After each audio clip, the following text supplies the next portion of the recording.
Welcome to the MSP Owner Podcast. Today, I'm excited to welcome Elmo Taddeo, the CEO and co-owner of Parachute, a thriving managed service provider based in San Ramon, California. They do roughly $11.5 million of annual revenue and have about 70 employees. A challenge a lot of MSP owners face is getting out of the engineer or technical mindset and transition into thinking like an owner. My gut tells me Elmo has figured this part out given the size and scope of his business and probably has some knowledge to drop around this aspect. And in today's episode, we're definitely going to be diving into lessons he's learned while scaling his current company, Parachute. And then also we'll probably touch on the value of peer groups. I think a huge topic that I think everyone could learn from. So Elmo, thank you for joining me on the MSP Owner Podcast. Ben, thanks for having me. It's a pleasure. Excited to jump in with you. What I like to do is typically jump into your kind of where you came from. Where did you grow up and how did that transition into you getting into the IT services space? I saw maybe a stint at the FBI, which was pretty interesting. Yeah, that usually attracts people's eyes. I'm actually, I live out here and my MSP is out here in Northern California in San Ramon in the Bay Area. But I'm not from here. I'm originally born and raised in Philadelphia, right outside of Delaware County. And so I spent my first 25 years, first half my life on the East Coast in Philly. Still bleed green for those that really care about sports. But I am, if you grow up in Philadelphia, it's really hard not to be at least a Philadelphia sports fan to some extent. But I went to school back there, got all my education there. I went to Villanova, and that's actually where I met my wife. But oddly enough, Ben, it's, sticking on the business side, I was a psychology major, an education background. So didn't go in IT. I'm not the typical engineering background. I'm not even one of those people that said, hey, from birth, or a young child, I like to tinker around on computers. I really wasn't that type of person, much more of an extrovert, much more of a kind of a sales-oriented person from a business perspective. And but what I found in probably the early 90s, mid 90s, was the fact that technology, especially on the service support side, great technicians, something that I felt like most people can learn. But what was lacking in the support service area was really that customer service aspect. So, when I was in college, I worked a lot of different types of jobs. But when I got out, my first job was actually in sales for a tech startup. So it was about like mid 90s, 98, let's call it. And while in that startup space, really wanted to kind of learn more about networking, in the back end of how things work. Because I thought there could be an opportunity for myself there. If I can tie the two together with what I knew were my more natural skills, and then just get some really strong education around, back end networking, systems administration type work. We can see where it goes. And it did. It took me to, for a few years, just, maybe 7-10 years working in IT, mostly in legal industry. You were an administrator there, an employee, or did you end up owning that company at some point? I was an employee, for a large law firm, kind of just learning the ropes, learning how this whole thing works. And if you're working with attorneys, that they're very demanding, but rightfully so. Their time is worth a lot of money. So I learned really quickly that, support was a big aspect of what we're trying to accomplish. And so when I was in actually California, my first job in California was at another law firm. I'll never forget. It's a good story because about my third week on the job, my manager told me to slow down. I go, what do you mean slow down? And she goes, you're resetting expectations in this department and she goes, it's a good thing, but it's not good for our department. Meaning that, people were picking up the phone. I just go run and help them, and she goes, look, the rest of now they're going to set, I'm setting the bar higher. So she's like, I'm like, are you telling me to literally slow down? Yeah. She's like, yeah, that's exactly what I want. So I kind of chuckled out loud. I'm like, okay. I'm like, it's kind of, is this California? Is this what it's like? Difference between East Coast, West Coast? Wasn't quite sure. What did it end up being? Was it East Coast, West Coast thing, or was it company? I think it is. I think it's partly my personality. It's like, coming from that higher pace. And actually it was kind of nice. Like, hey, it's not that people didn't want to be treated the same. It was just a matter of, how I responded is more of an Elmo problem, I realized, than anything else. And I learned to just one, be a little more patient with things and not have to move at 90 miles an hour. And obviously I wanted to make sure that I was doing a good job in my company, and I was. But what that led me to do is I ended up, there's a few twists and turns in my backstory, Ben, which was one, I got recruited by the first U.S. State Department to go work overseas.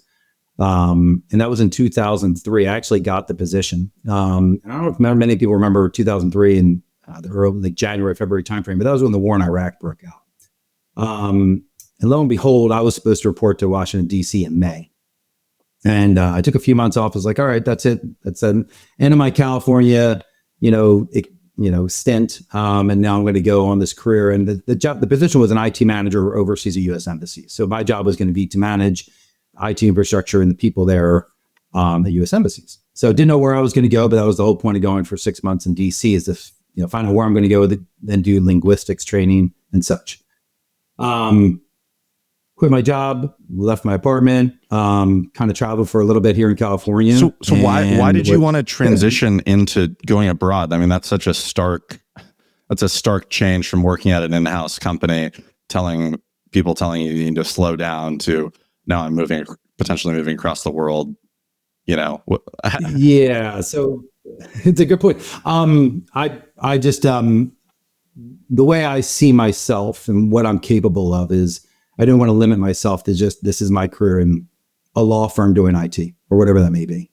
I'm one of these types of people that likes to continually push myself. And there's a quote that I like to kind of just mention. It's kind of like, what got you to Egypt will not get you to the promised land, meaning that the same methods and behaviors or mindsets that allow you to survive or succeed in challenging situations is not going to get you to where you want to go. And that's kind of how I kind of frame up my life and everything. And it really applies to every owner that's in an MSP. What got you to, even a $1 million or $2 million MSP is not going to get you to the 5, 6 million. It's not going to get you to 10 or 12. And even for me now where I'm at, the same things that got me here today are not going to get me to the 20, 30 million. So constantly having to redevelop yourself. And that's kind of what I was doing even at a younger age in my mid 20s was trying to constantly push myself, find my true potential. And I'm still on that journey. We all are, as far as I'm concerned. But my potential back then, I was like, hey, this could take me where I thought at the time I was going to go. Do you think that was that just innate in you? Because that thing, from what I've seen, is some people don't figure that out until later in life, or like until they've had more experience and they've kind of learned that lesson. Was that just innate in you, like that drive, the wanting to get better, the wanting to achieve and do more with the time that we have? Great question, Ben. I think it's in all of us, in every human being. But to your point, Ben, a lot of people don't know how to unlock it. They don't, and sometimes it's later in life, sometimes it's earlier in life. And I think sometimes your experiences will help you unlock it. And my experiences at an earlier age helped me unlock kind of what my potential can be. And I'm still trying to, I'll be honest, I'm still trying to figure it out, but I think we all are. We're all trying to reach for our greatest potential.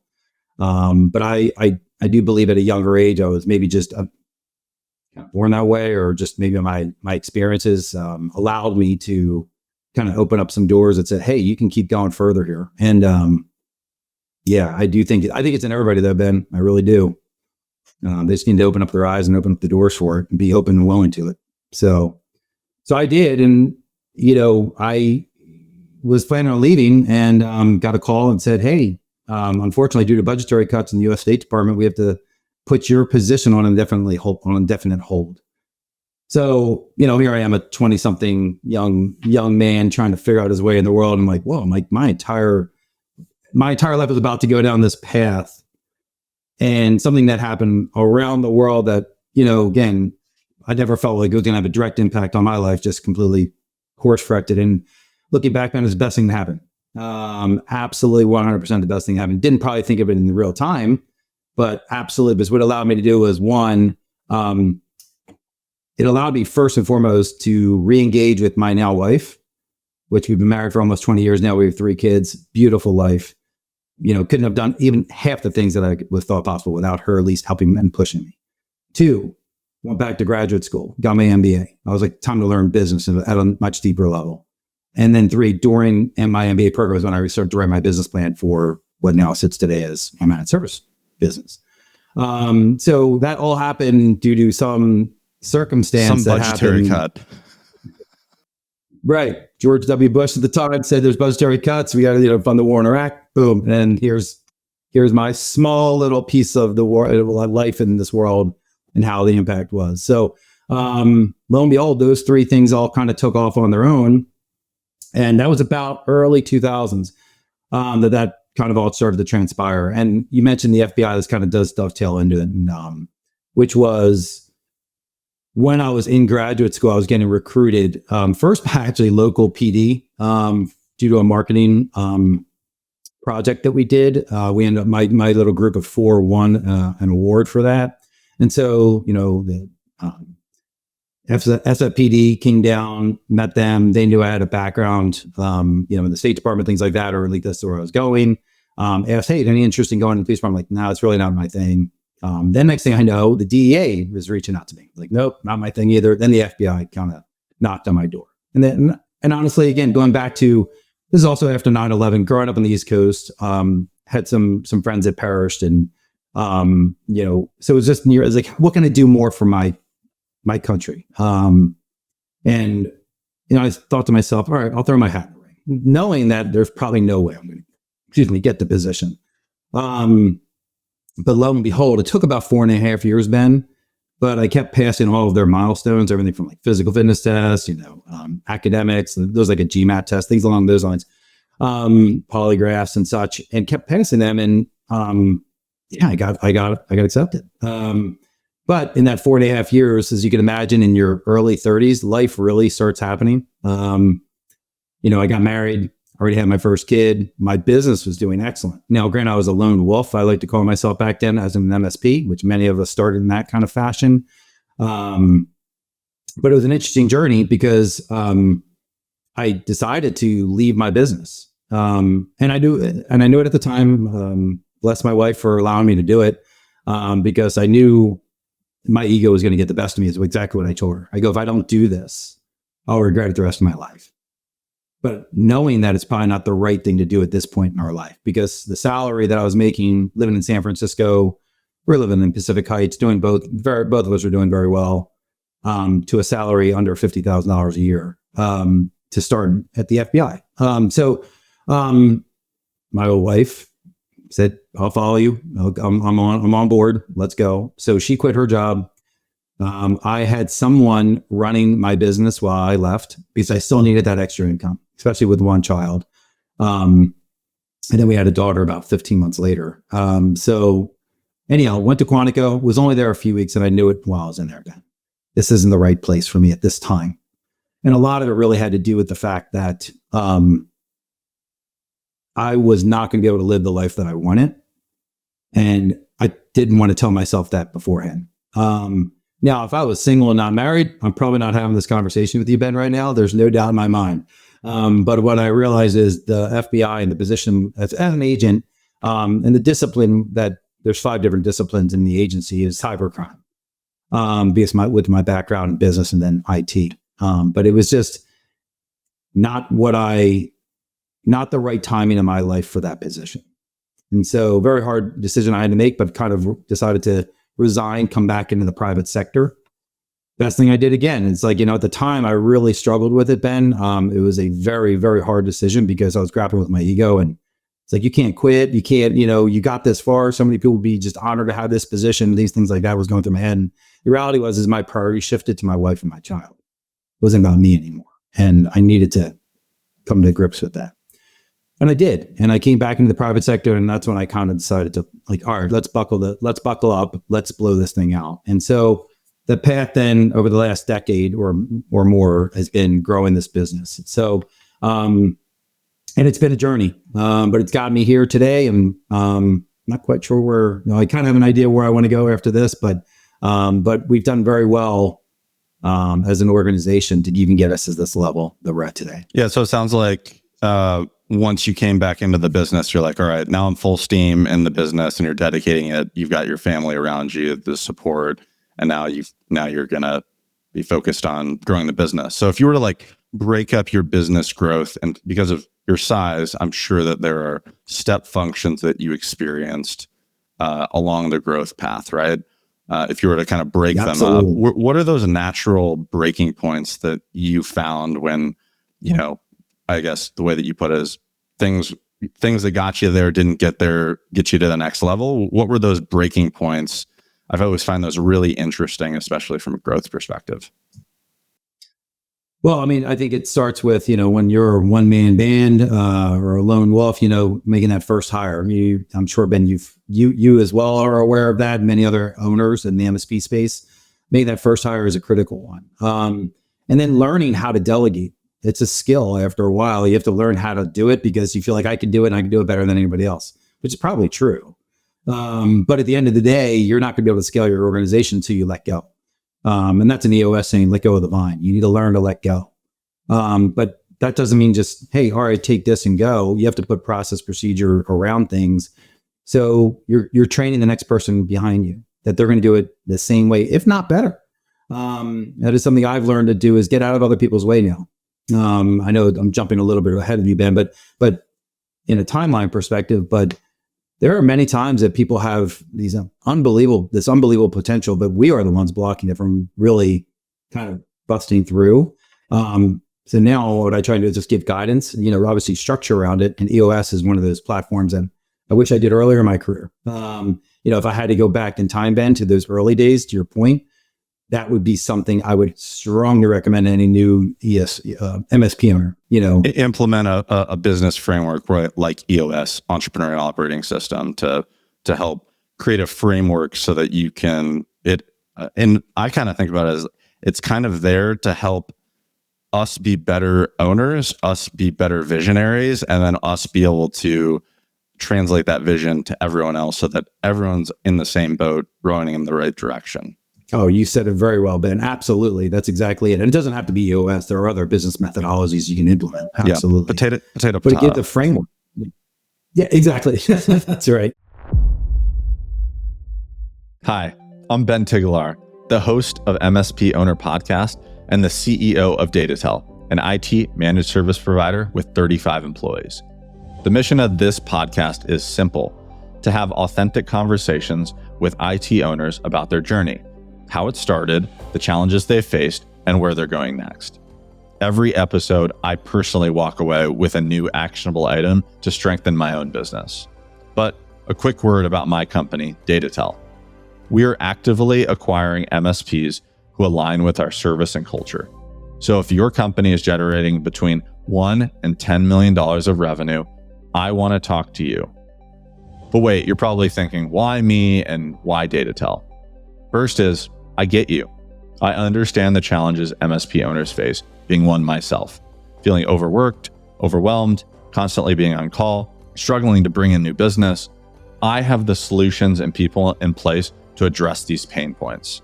Second is culture. We run our business on EOS, Entrepreneurial Operating System, which has been transformative for our employees and clients alike. I believe that building a great company comes down to finding and retaining great people who are in the right seats. Everything else is noise. If any of this resonates, it probably means we're a fit and we should be having a conversation. Until then, let's get back to the show. So the delegation part, I find that really interesting because I struggle with that as well. And I think that everyone does. And sometimes I'll be like, oh, I'm good. I'm doing this for a good couple of months. And then I'll look at myself and I'll be like, wait, what are you doing? And then I'll have to be like, it's kind of like this natural control instinct in myself. And then I'm always having to, taper it back. So like, do you experience those, potential relapses, or do you feel yourself doing it? You catch yourself, or how do you manage that? Yeah, it took a while, like years, to kind of feel comfortable with it, Ben. But the truth is, it's okay to let people fail. And I think we're kind of wired as owners, like you can't fail. And that's how we learn, is by failure. And so how would I expect some of my employees today to learn if they're not going to fail?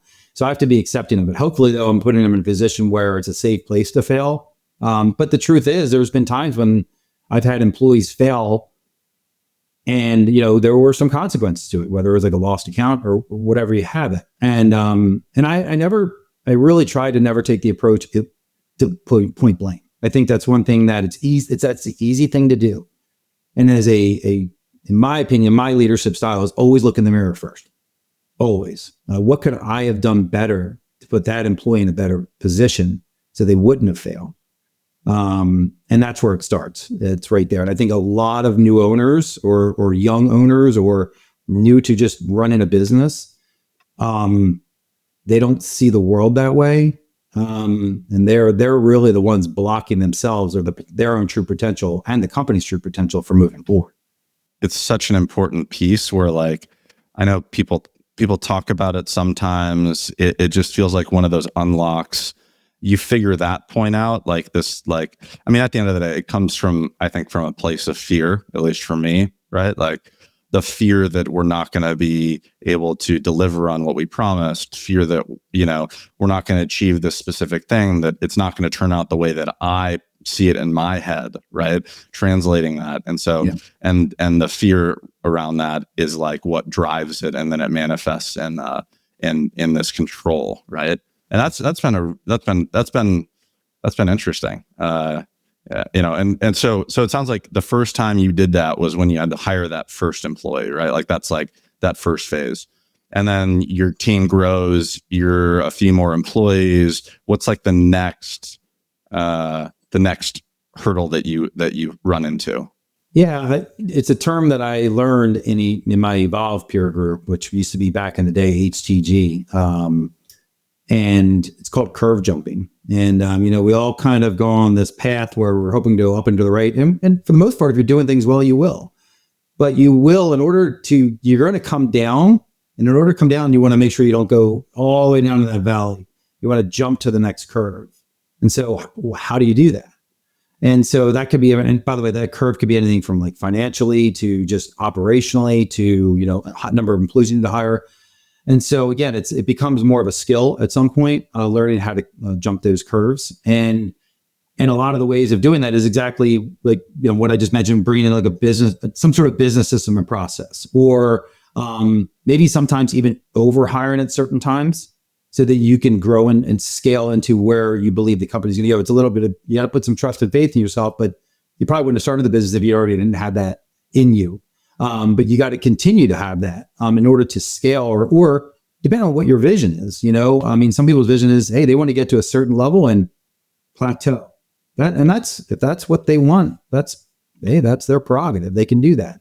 But in order to get, at least my journey was, hey, how can I continue to jump a few curves? You know, and that was everything been getting from like, you know, that first $1 million, that was a grind. I was, you know, wearing many hats, right? Then the next curve was like the $2 to $4 million jump. Okay, what strategic employees do I need to hire that I can start to shed some weight off of my shoulders that will help me get me to that next level? All right, the next one comes. All right, now it's like that next, like I call it like that 4 to 7 million range. Okay, like what do I need to learn here? What resources am I going to need? What tools am I going to need? What type of clients am I going to need? Because that's the other part is sometimes too is like, I don't have any of the clients I had probably when I started, you know, a decade ago. And the part of this is because, you know, I always took the approach, Ben, revenue is king when I was small. You know, I know people were like, oh my God, now I have a whole different philosophy on it. But I don't disagree with my mindset back then because I needed to pay the bills. That was my mindset. You got to get to the first hill in order to get to the second one, right? So, yeah. Today people are like, you need to spend, you know, $250 on seat. I'm like, when I'm 4 people, I can't be charging $250 a seat. Because also, the truth is, I'm not selling the same set of value. I can't offer the value with 4 people versus 70, you know? So I have to sell things at a lower price, but also be transparent in what my offering is. But what in return occurs is you get a lower maturity organization that you're working with. And then you start to either outgrow them or they outgrow you, which happens, you know, and that helps kind of, you're on that journey all along is like, you're trying to continually increase your operational maturity level by also though mirroring yourself with the clients that you have that have the same maturity level as you do. And that's a balance, and you shed some along the way, or they shed you sometimes along the way. It's just part of the process. And that still happens even today. Can you go into one of those losses comes into your mind that was particularly painful, and like why that happened and why it was good for the business over the long run? I assume it's good for the business. Yeah. It's a great question. There's a client that comes to mind. I mean, we were probably at the time 15 employees, let's call it. And most of our clients were in that $7,000 range, maybe $5,000 a month range. We had an account that came in, it was about $25,000 a month. So we're reaching at this point. We knew it. But, I remember at the time talking with my COO, and we're like, this is how we get stronger. We need to play up. And I mean, I was fully involved in that account. So was my COO. Like, we were just all hands in, because part of it is we wanted to learn how to be a good MSP for that $25,000 account.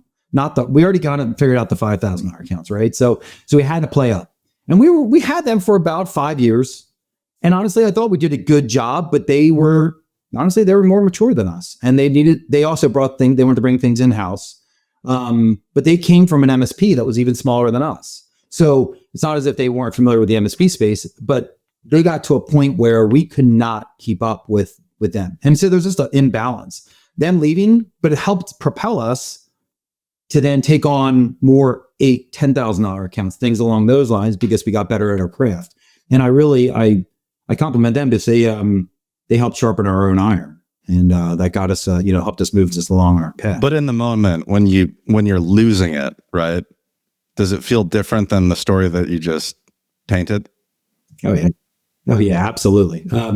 Because also when you lose a $30,000 account at that size, you feel it. I don't feel it as much now. We're big enough where we can absorb that and weather the storm, is what I like to say now. Back then, it's a tornado. And so sometimes it's like, all right, well, how do we go about this? Well, I guess maybe I got to take home less pay. There was real conversations that have to be had. But you got to believe in yourself that you'll get right back to where you need to go. And the biggest thing is, and I've always had this philosophy, is it's all about sales. You got to continue to just bring in sales. If you're not selling, you're dying. I mean, it's just that simple. And in any business or industry, I feel that's the case. And it's not to sell just to any customer. It's to make sure that you're staying in your whatever your vertical is, or your target customer profile, that TCP. We don't go back to our old days, Ben, where, let's just go get any account again. No. Now we're very specified in what we're looking for, size wise and account wise. And what is that? What is that today? What is your guys' focus? Today, by design, Ben, today we do not specialize in a vertical. And that, again, partly we're just a byproduct of the Bay Area. We have a lot of startups, nonprofits, but we have a lot of brick and mortar type organizations as well.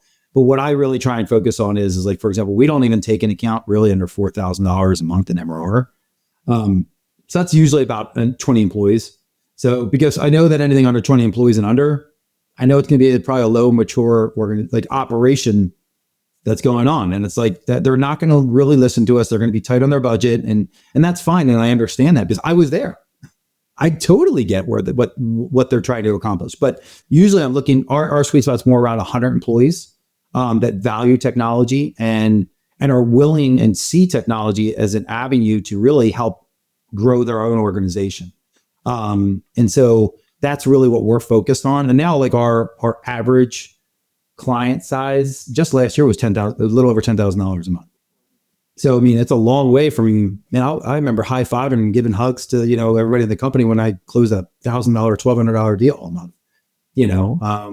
It's just the evolution of this business.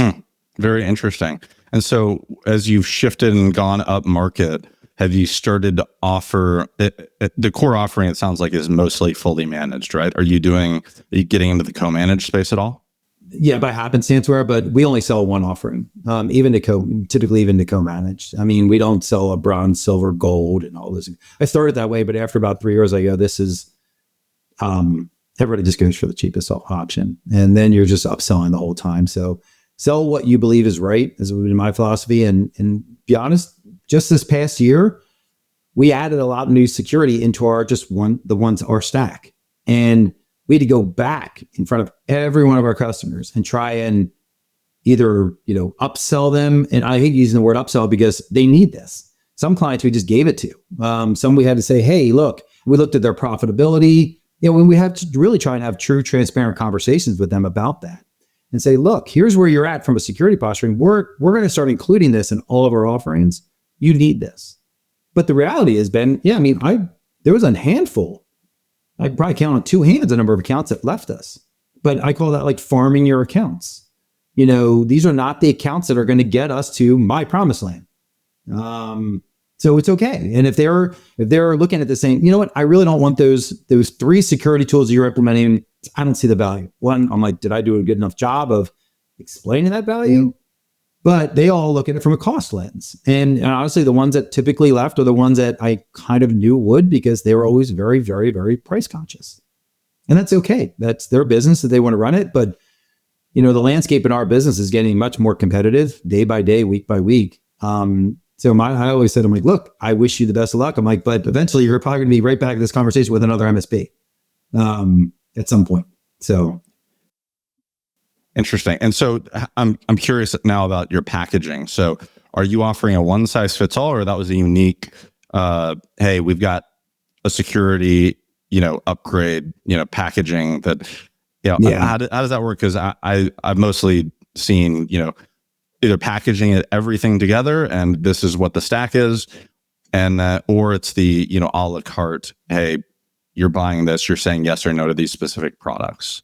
Yeah, it's the latter. It's you work with Parachute, you get everything. Got it. So it wasn't more of a, hey, we want you to turn this security feature on. It's more like, hey, this is what the future is going to look like. Do you want to come aboard with us? Yeah. Do you want to stay with Parachute or not? Like this is and Ben, you probably see this in your business. We're just seeing too much, like, man in the middle attack, spoofing, not a little bit of ransomware, but really just, wiring, transferring the money on, right? And some of the stuff is just so simple to solve, like just put MFA in. Clients, though, they don't listen. And it's like, we even said we'll do it for free, and they still, their behavior, they don't want to change it. And so even to the detriment of their own business. And we watch this happen just, a few times. And I'm like, this is not, I don't want to be associated with this. This is not I don't want to associate myself with clients or customers that don't value the security and the technology and the work that we're doing for them. And they just didn't. And that's okay. That's their business. They can choose what they want to do and who they want to work with. But I said, because it's about my reputation as well. I don't want to be tied and tethered to a client that didn't listen to us, did not, put MFA, let's use that as the example, and then had their CFO accidentally wire or transfer money out to another vendor that really wasn't their vendor. It's like, sorry. And especially after we told them, hey, if you do this, this would actually prevent it. So that's what prompted this. And, the term farming of the accounts is used kind of a lot in our industry. And that's exactly what we just got done doing this year. And again, you mentioned this earlier, Ben. Was it painful? Yes, this year was painful. I'm not going to lie. Even at the size of the company we're at, it was painful. But it's necessary to harvest those crops every few years because it'll yield a better crop later on. That's my belief. 100%. I couldn't agree with you more. Thank you. Yeah, it's painful. I can see you, Ben, kind of going in your head, maybe some stories you even have. So I'm like, why? I'm like, why are you? It feels like you're inside my brain. Like I'm thinking the same thing as you. I'm like, I can't just be a yes man here, I hear you. So EOS. So when did you start doing EOS? And sounds like it was years ago. You've been adopting the system for a while. Yeah, I think we're in our 4th or 5th year of using it. And it was bumpy, like most things, getting off the ground with it. We did bring on a coach, which was a very good decision. A lot of people try and self-implement any of these systems, whether it's EOS or something different, but I find they fail pretty quickly. So I actually think we even thought about or even tried it maybe for a quarter. I was like, this isn't going to work. And hired a consultant to come in. And it's good because it's about accountability, right? And, as owners, sometimes we think we're holding ourselves accountable But when you have someone else, it's not in your business holding you accountable. It brings a different light to the room, which is much needed, especially with your executives as well. So we now are self-facilitated. We had our facilitator for about 3 years. And it was about the right time where we're like, okay, we feel good about where we're at right now. But that's not to say like, hey, if we keep growing and scaling, maybe we bring another facilitator back in, depending on what our size and makeup starts to look like. But for now, I think we're in a good place. But it was that to me was a very transformational period for Parachute. It's something we definitely needed. And it's one of those, I definitely don't call it a regret. It's just if I had to do it all over again, I would have implemented that or another system into my business because it gave like structure, not for me, but to the company. And they need it. People need structure. And I thought I was giving it, but not in this manner. This is very clear, very transparent on how things should work. And I've heard this. So my business is roughly 8 million in revenue. So I'm like kind of similar size. Mm-hmm. We have 35 employees. You've got 70. And one of the things that I've heard, at least from other entrepreneurs who have other businesses kind of in the size ranges, they hit a ceiling with EOS. And they hit a ceiling and then the tools and the structure kind of break down. And I've seen a lot of companies transition to other models. So like a scaling up, because I guess it's a bit more complex, a little bit more work, a little bit better for larger companies. At least that was the perception. I've seen people transition. So I'm curious, has that ever run across your mind, at least as you've been implementing EOS, like transitioning to another framework or model? That's a great point. And honestly, I have not given any thought to it. My initial thought would be, though, if it's not broken, don't fix it. And so for me, it's not broken. It's working for us even today. I'm not going to try and fix something doesn't need fixing. And and just the seat that I'm in now, it's easy for me to see what's happening in my company, more of a bird's eye view. I can just go into level 10 meetings and even just see the notes. I can just easily see what was discussed in a 90-minute meeting once a week and get what I need from it versus let me go pick up the phone, call a manager, and things along those. I can get a lot of information. So it's helpful for me. And, I've also found that, one of the struggles that I've had as a leader as we scale is communication and an organization. Also, we have about 30 employees in the Philippines. We have U.S. employees throughout the U.S. Most are concentrated here in the Bay Area, but we're very diversified, especially post-COVID. It's, as we all are experiencing that. So how do you communicate and versus getting everything in your office? The challenge for a lot of CEOs out there. And so one of the things is EOS has actually helped with that because in the level 10 meetings, I can cascade messages throughout. Meaning that in every level 10 and everybody in my company, they are part of at least one level 10 every week. So messaging can be flowing through the organization a lot easier than we still do other things like huddles. And so what does that look like? You've got like 10 things every week that people like, what's the volume of stuff that you're shooting throughout the organization? Like, what does that look like? Like for example, we have like a learning and training development team. Right. And so that team alone, all they're doing is building content. Like we call them playbooks at Parachute. So it could be a playbook around our security offering, but everybody has to take the training, for example. So it's like, hey, every week you could cascade a message. Hey, you have 3 weeks to complete your training. We're at 75% with 1 week left. And that goes out to the whole company. That's kind of more of like, oh, you could be one of those people like, oh, I have 1 more week.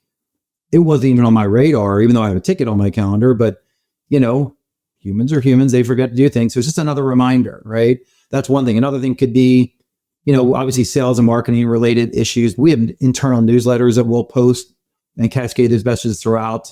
We've had to use a lot of like a multi-pronged approach to communication because there's no silver bullet to communicating, especially in a large, diverse organization.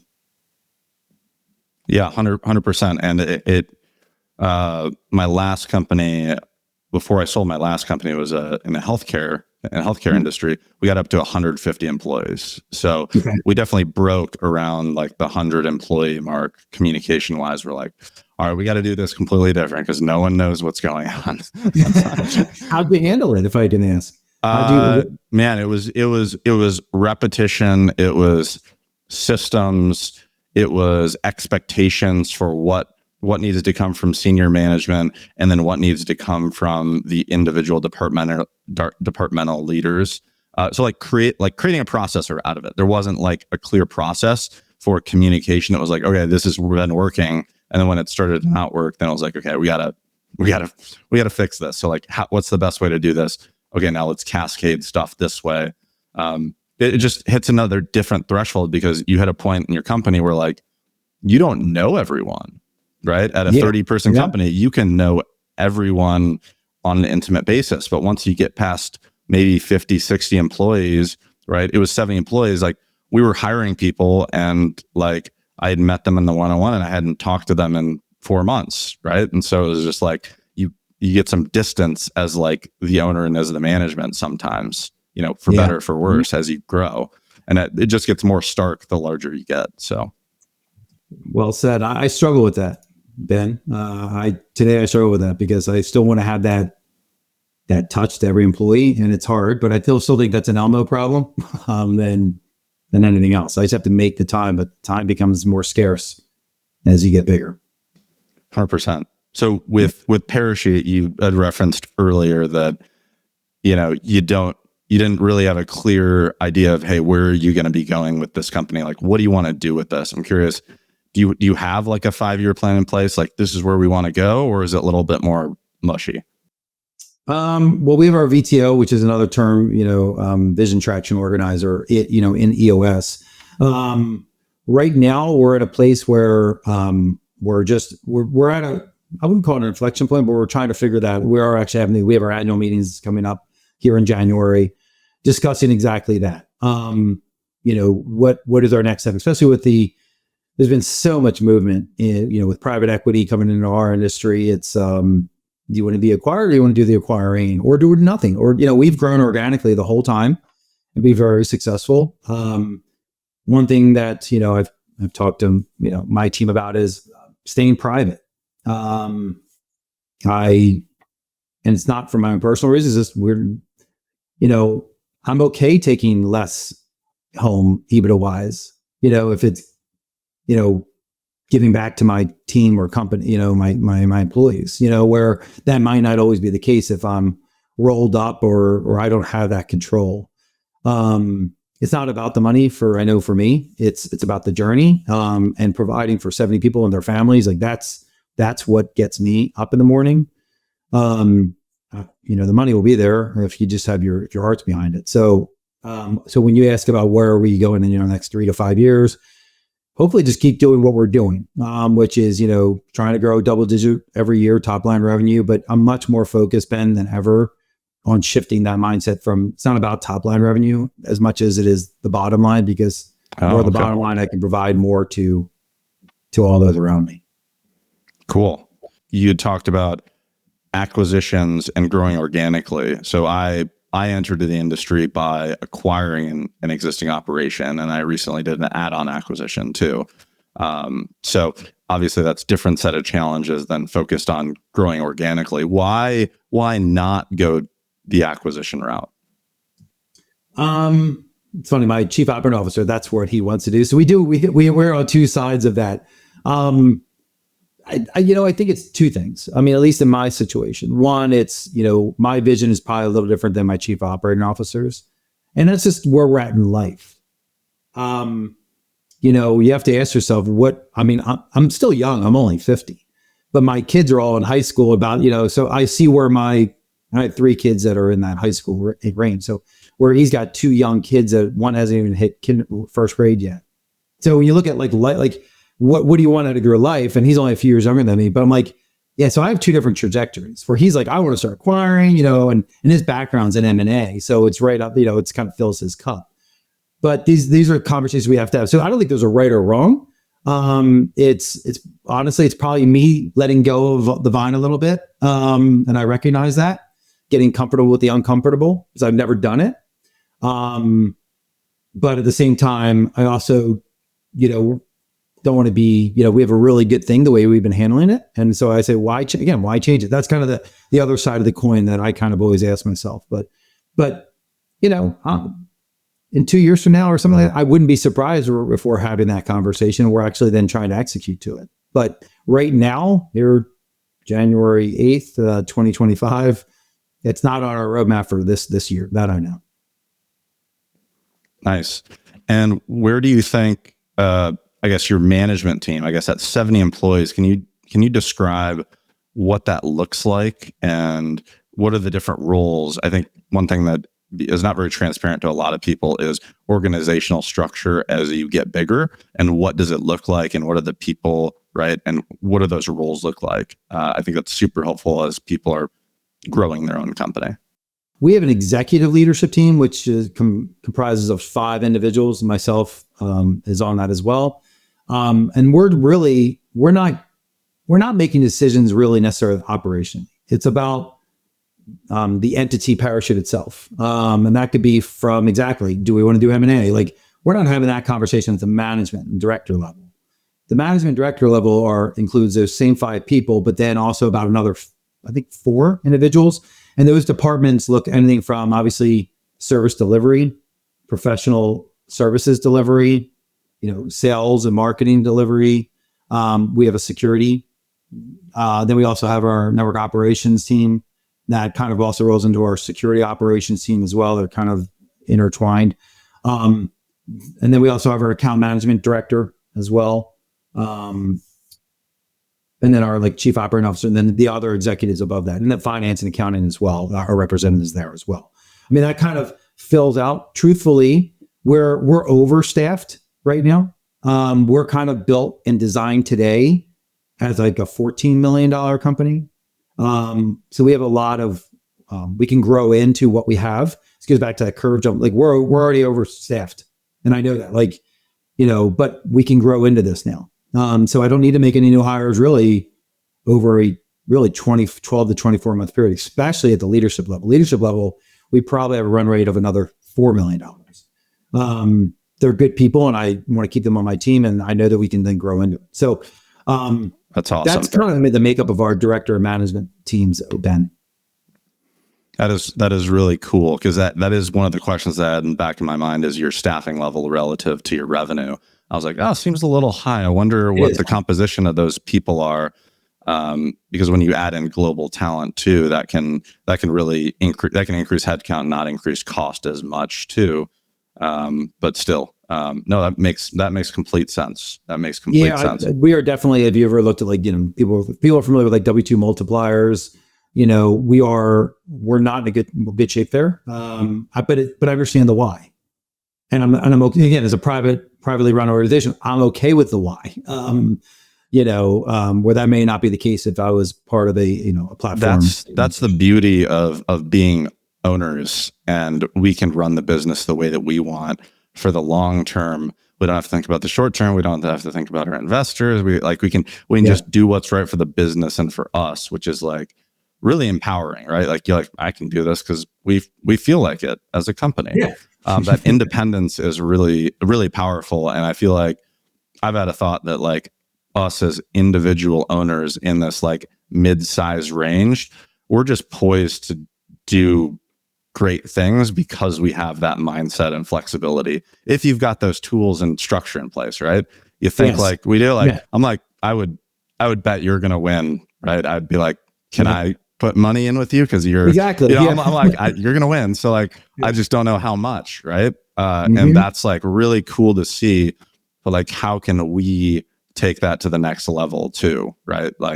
How can we foster that, have a greater impact on what we do? As you're looking out in the competition, right? Private equity, and the way in which they run their businesses, the way in which they treat employees, some are great, some are terrible. So it's, it really depends. Same can be said for owners, but what's been your experience with private equity in the industry? Where have you seen them creeping in? What's been your thought there? it's just, I first of all, I go out and I meet with a lot of private equity because I want to understand it. It's, educating ourselves in this very fast paced industry. So I think for people that are afraid of it, don't lean into it and learn from it, whether that's, learning, hey, how does the world see and value Parachute? Look at it from those lenses. Doesn't mean you're going to sell. It means, hey, let's have the conversation. Let's talk about it. But also for me, I'm also learning, okay, I'm learning how they are approaching this. What is their strategy? What are their tactics? And because if I am ever going to put that hat on, I can now I have a body of work that I can look over dozens of platforms that I've talked to.